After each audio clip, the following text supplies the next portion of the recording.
This video for me was quite hard to put together. Due to the nature of what it is about, it has affected me in a way I can't explain.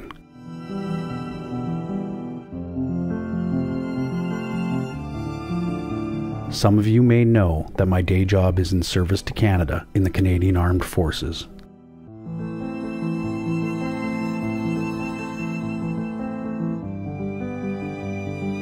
I'm a sonar operator posted to HMCS submarines with the Canadian Navy.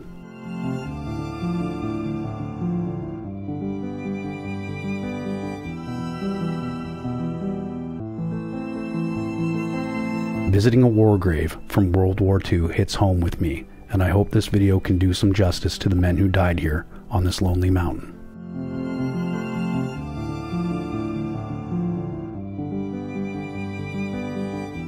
I can tell you one thing from my experience with military service, and that is that these men were more than just co-workers. They were brothers to each other and to their squadron.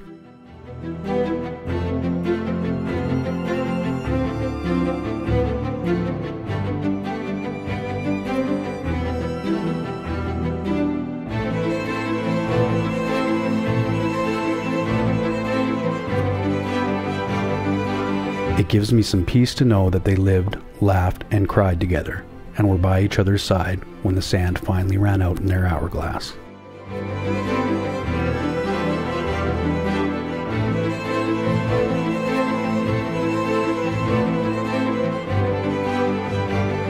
The youngest crew member was only 17, and the oldest was 27.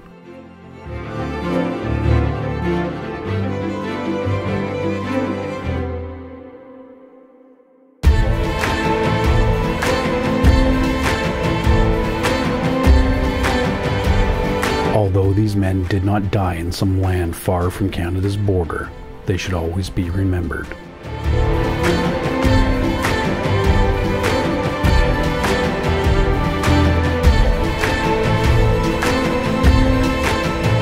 Warrant Officer First Class Henry Palmer.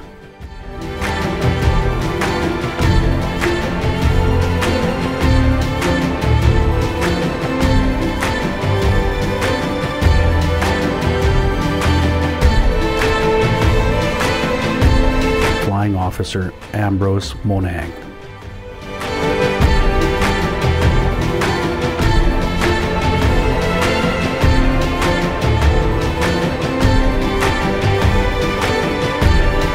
Flying Officer John Moyer.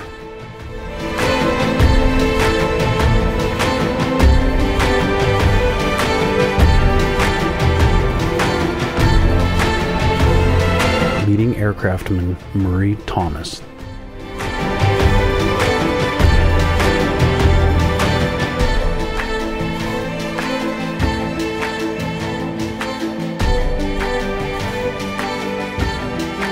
Sergeant Harry Maki.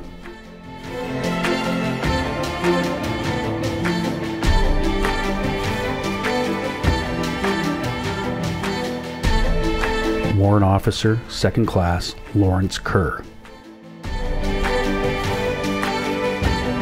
Courage is rightly esteemed the first of human qualities, because it is the quality which guarantees all others. Sir Winston Churchill. This is the Mount Bolduc crash site. It was a World War II anti-submarine plane that crashed in 1944 or 45, and all 6 servicemen who were on the plane perished in the crash. So it's actually a historic site. It's a grave site. I didn't film the Cairn out of respect for the servicemen who died in the plane crash, so if you have a chance to come up here, you'll find it and you can take a look around. And yeah, there's debris scattered all over the mountain up here. So if you do come up here, please respect it. Don't take anything. Don't move anything. It is a grave site, like I said. Definitely worth taking a look at if you're in the Cowichan area. It's quite far up Logging Road. You'll need a 4x4 truck to get up here because the road's quite rough, but very easy to find. It's well marked. Yeah, anyway, I hope you liked the episode. A little bit darker, I guess, because we're visiting a gravesite, but it's well worth the time to show your respect to the servicemen and women who serve the country and ultimately give their lives for it. So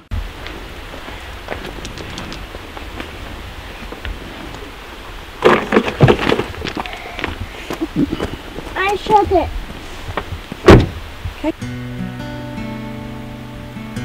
I'm gonna try it out. So.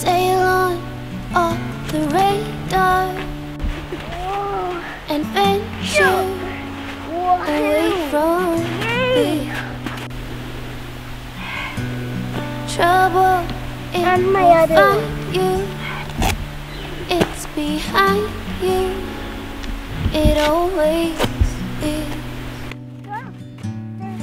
Unfold from my During the Second World War, on April 25, 1944, a Lockheed Ventura coastal patrol plane with a crew of 6 became disoriented on a flight from Patricia Bay to Tofino. The plane crashed into Mount Bolduc at a speed of 200 miles per hour with no survivors.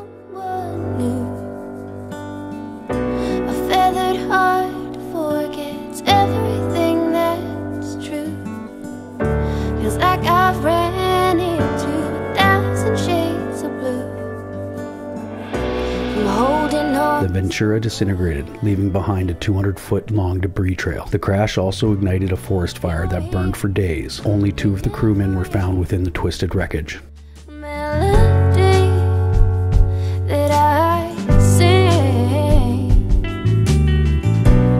I'm returning the table.